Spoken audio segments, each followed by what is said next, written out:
Genesis, chapter 27. Gipanalangina ni Isaac si Jacob. Ug nahitabo nga sa natigulang na si Isaac, ug ang iyang mga mata medyo na, sa pagkaagi na siya nawad-an na sa panan-o. Gituwag niya si Esau, nga iyang anak nga magulang, ug siya mingon kanya, anak ko, ug siya mitubag, anya ako. 2. Ug mingon siya, tan-awa karon, ako tigyulang na, ako wala mahibalo sa adlaw sa akong kamatayon. 3. Biyu sa karon, ako nang gamuyo kanimo, kahawa ang imong mga hinagiban, ang imong baslayan ug ang imong pana, ug lumako ka sa kapatagan ug aypan gayem mo ako. 4. Ug buhatan mo ako ug makaon nga lamian, inggan sa akong higugmaan ug dadon nganhi kanako, ug mokaon ako aron panalanginan ka sa akong kalag, sa dili pa mamatay ako. 5. Ug si Rebecca nagpatalinghog, sa pagsulti ni Isaac kang Esau, nga iyang anak, ug milako si Esau sa kapatagan sa pagkuha og inayaman nga iyang pag-adadon.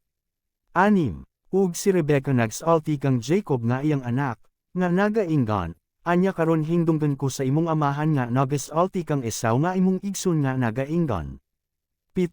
Dadaan mo ako nganhi og inayaman, ug ibuhat ako og makaon nga lamian aron makakaon ako, ug panalanginan ikaw sa atubangan ni Jehovah sa dili pa mamatay ako. 8. Biyu sa karon, anak ko, tumana ang akong tingog sumala sa akong isugo kanimo. 9. Umagto ka karon sa panon, ug gikan didto dadan mo ako og duruha ka buk nga mga mayong konding nga gagmay nga lake, ug sila pagabuhaten ko og mga sod an nga lamian alang sa imong amahan, inggon sa iyang higugmaan. 10. Ug dadon mo kini sa imong amahan, aron mo kaon siya, sa inggan niya na ikaw panalanginan niya sa dili pa mamatay siya. 11. Ug si Jacob mingon kang Rebecca nga iyang inahan, anya karon, si Esau nga akong igsoon, bolhaybon man nga pagkatawo, ug ako handlas nga pagkatawo. 12. Tingali anya hikapan ako sa akong amahan, ug ako pagadahumon niya nga malimbungon, ug madangat kanako ang tanlo, ug dili hinuon ang panalangin. 13.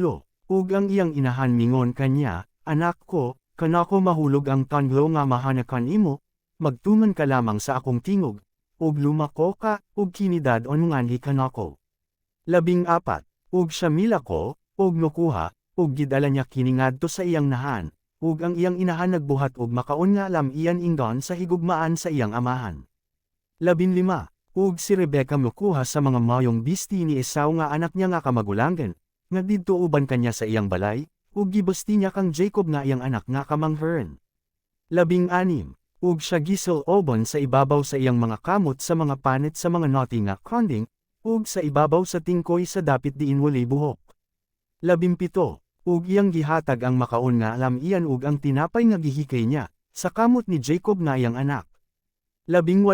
Ug siya mayadto sa iyang amahan, ug mingon siya, amahan ko, ug siya mitubag, anya ako, kinsa ba ikaw, anak ko. 19. Ug si Jacob mingon sa iyang amahan, ako si Esau nga imong panganay, gibuhat ko ang batang sumala sa gisugo mo kanako, bumangon ka karon, nanggamuyo ako, lumungkod ka, ug kumaon sa akong inayaman, aron panalanginan mo ako sa imong kalag. 20. Ug si Isaac mingon sa iyang anak, non sa nga nakakaplag man ikaw niya na sa madali, anak ko. Ug siya mitubag, kay si Jehovah nga imong Diyos naghatag nini kanako sa madali. 21.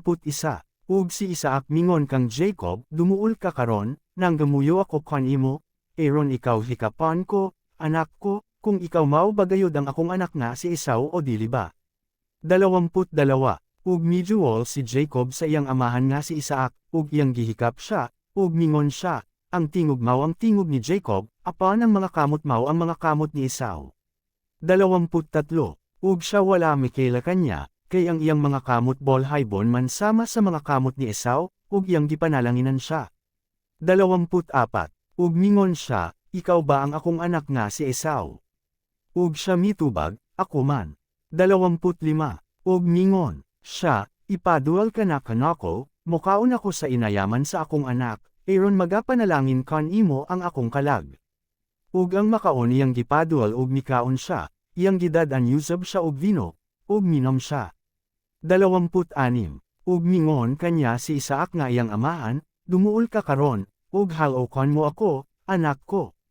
27. ug siya miduol, ug iyang gihalokan siya, ug nakapanimaho si Isaac sa baho sa iyang mga bisti, ug iyang gipanalanginan siya, ug mingon siya, tan-awa, ang baho sa akong anak. Ingon sa baho sa kapatagan nga gipanalanginan ni Jehovah. 28 ug paghahatagan ka sa Dios sa tan-o gikan sa langit.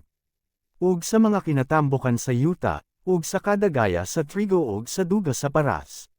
20 Mag-aalagad kanimo ang mga katawohan, ug ang mga nasud managyukbo kanimo, magaginoo ikaw sa imong mga igsoon, ug managyukbo kanimo ang mga anak sa imong inahan, mga tinundlo ang mga magatunglo kanimo, ug pagabulahanan ang mga nagapanalangin kanimo. 30 Ug nahitabo nga sa human si Isaac makapanalangin kang Jacob, ug halas nga ni makapahawa si Jacob sa atubangan ni Isaac nga iyang amahan, miabot na si Esau nga iyang igsoon gikan sa iyang pagpangayem. 31 Ug siya mibuhat Yusab ug makaon nga alam iyan ug iyang gidala sa iyang amahan, ug siya mingon kanya, bumangon ka, amahan ko, ug kumaon ka sa inayaman sa imong anak, Aaron ang imong kalagmaga panalangin kanako.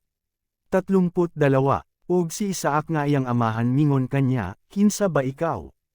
Ug siya mitubag, ako mao ang imong anak, ang imong panganay, nga si Esau. 33 Ug mikuraj si Isaac sa hilabihan gayod, ug mingon, kinsa man diyay ang mianhi dainhi, nga makuha og inayaman, ug gidala dainhi kanako, ug mikaon ako sa tanan sa wala pa ikaw moabot. Ug siya gipanalanginan ko, oo, maimong bulahan siya. 34 Sa pagkadangog ni Esau sa mga pulong sa iyang amahan, mituo siya sa hilabihang kadako ug pagkapait nga pagtuaw, ug mingon sa iyang amahan, panalanginan mo Yusab ako, o amahan ko. 35 Ug siya mingon, mianhi ang imong igsoon nga adyunay limbong, ug nakuha sa imong panalangin. 36 Ug siya mingon, dili ba maayo nga siya gihinganlan Jacob? Kay gilimbungan na niya ako sa nakaduha, jakuha na niya ang akong pagkapanganay, ug, tan-awa, karon jakuha na Yusab niya ang akong panalangin. Ug mingon siya, wala ba ikaw magtago og panalangin alang kanako? 37 Si Isaac mitubag ug mingon kang Esau, anya karon, gibutang ko siya sa pagkaginoo mo, ug akong gihatag kanya ang tanan nga iyang mga igsoon nga mga ulipan niya, sa trigo ug sa bag-ong vino nga akong gitaganya kanya. Biusa, ansa ang maimo ko karon kanimo, anak ko. 38 Ug si Esau mitubag sa iyang amahan, isara ba gayod ang imong panalangin, amahan ko. Panalangini ako bisan ako Yusab, amahan ko. Ug gipatugbaw ni Esau ang iyang tingog ug mihilak siya. 39 Ug si Isaac nga iyang amahan nagsalti, ug mingon kanya, anya karon, ang imong puloy-anan ato sa kinatambokan sa yuta, ug sa tan-og sa mga langit gikan sa itaas. 40 Ug pinaagi sa imong pinuti magakinabuhi ka, ug sa imong igsoon mag-aalagad ikaw, ug mahitabo nga sa makagawas ikaw, nga pagatangtangan mo ang iyang yugo sa imong layog.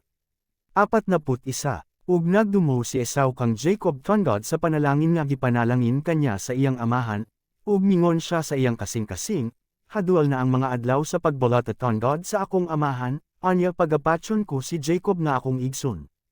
42 Ug gisuginlan si Rebecca sa mga pulong ni Esau nga iyang anak nga kamagulangan, ug iyang gipasuguan ug gipatawag si Jacob nga anak niya nga kamanghuran, ug giinggan siya, anya karon, si Esau nga imong igsoon negel IP sa iyang kogalingan mahitungod kanimo nga nanunguha sa pagpatay kanimo. 43 Biusa karon, anak ko, tumana ang akong tingog, tumindog ka, ug kumaladyo kapad ulong kang laban, akong igsoon nga lalaki sa Haran.